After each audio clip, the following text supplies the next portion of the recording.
Hi, I'm Pat Dougherty here at the IMG Voluntary Tennis Academy in Bradenton, Florida. With me today is Amina. She's from Russia. Amina doesn't speak a lot of English, so this has been a particular challenge as we're working through a few issues on her serve.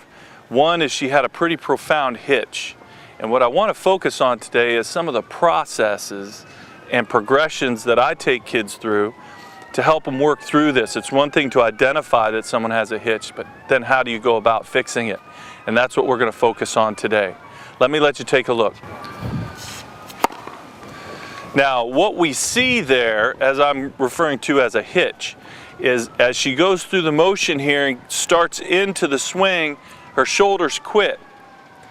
And the arm extends out almost like a catapult and wants to just come straight over. So what's missing from behind is any back scratch that loads the pronation for the return back to impact. It has a lot to do with her lack of ability to pitch or throw, as you could say. So here's how I address this issue. So I took Amina back to the fence. I wanted to remove her from that environment at the baseline where it was very likely that that habit was going to continue to fight any adjustments we were trying to make. She has no previous experience working on the fence, so we can build from scratch here. Now, if you notice, there's a perfect back scratch going on here. No hitch. Why? Because she doesn't see this as serving. She sees this as just striking the fence. So what she's getting right now is a bunch of very good positive reinforcement, positive repetitions of what we want to see on her serve. So I spent many lessons in the beginning with almost the entire half hour of our lesson spent hitting the fence. Could seem like a waste of time, but not to me and not to Amina, because this is how we've been able to break down the hitch that we were seeing earlier. Again, I'd mentioned before that the shoulders were quitting. So what I decided to do is to use almost a musical tempo to fix that issue. I conditioned her to toss, hit, toss, hit. And I want her to stay on that pattern, that tempo exactly. And by keeping that tempo and that timing very tight, it doesn't give her the time to stop the racket in the mid-motion and start hitching it. That's how we got this thing to be smooth here. So now go ahead and continue. Imagine toss, hit. Let's put the toss into it. So again, we're building up as much real motion as we can. Tossing up the fence, toss, hit, toss, hit. She's right on the fence, right on my hit. Toss, hit, toss, hit. Excellent. Now she's got a good feel for this. So here's what we're going to do. We're not going back to the baseline just yet. We're going to come back away from that fence. I'm going to put her here and I'm have her face this fence. Again, this is another foreign situation that she had never dealt with before. I'm going to give her a ball. I want her to act like she's going to toss it, but just keep it in her hand. She's going to do 5 reps of what she was doing against the fence on the toss, hit, beat, and on the 6th one, she's going to strike the ball. Okay, let's see if she can keep the tempo together. We're going to go half speed now. Ready, nice and smooth. Don't let them rush through it, because that's what gets them into hitching. Toss, hit, toss, hit. 50% speed, toss, hit. Toss, hit.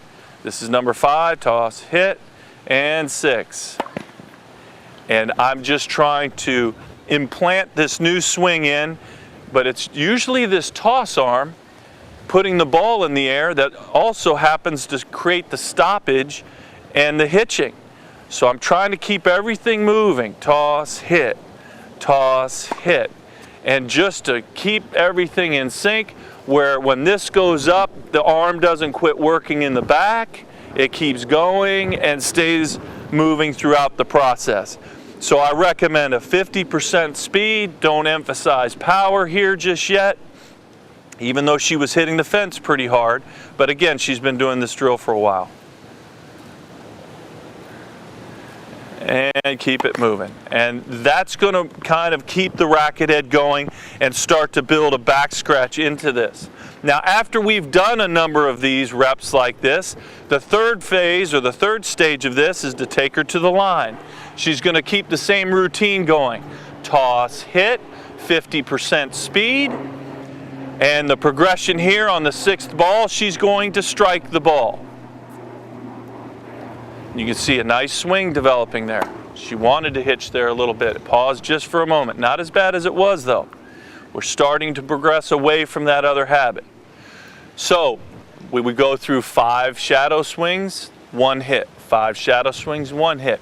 After she gets it into that pattern pretty well and she's successful, we'll drop it to maybe 3 shadow swings, 1 hit. Eventually 2, eventually 1 and 1, and then no shadow swings at all would be the final stage of that.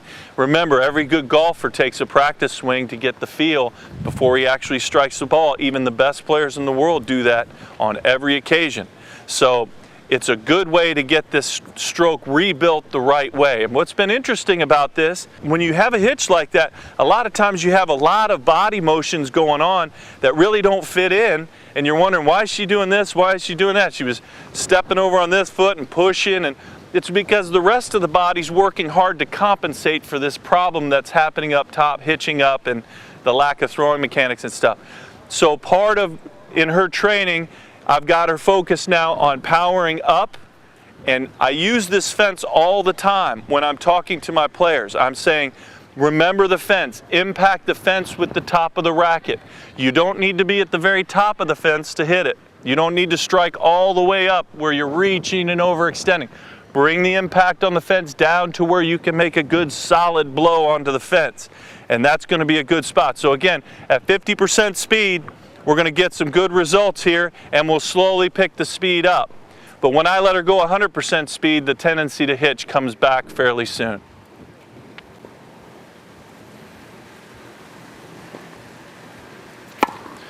Pretty good continuous motion, and her body's really quieted down quite a bit. She's giving me some good chest angle that I want. That's going to help bring out the pitching mechanics. Super important to get that chest aimed up towards what we're hitting, but it's also really important mentally to understand that's what you're impacting. That's where all your power needs to come to a head and get into the head of that racket to make this ball seem like it's going to split in two and just explode. That's the action that I teach my players to focus on. I don't want a big long arm swing trying to block or steer that ball towards the court. Lots of problems with power and control when that's happening. So we're going to continue to work on this, and within a month or two, hopefully she'll be well on her way to this new habit, and we'll see less and less occasions of that hitching coming back. It's a real struggle, but you know, it's worth putting in the time. For more tips on the serve, go to servedoctor.com, YouTube /servedoc, and check out apbelt.com for some other interesting things on athleticism and movement. See you next time.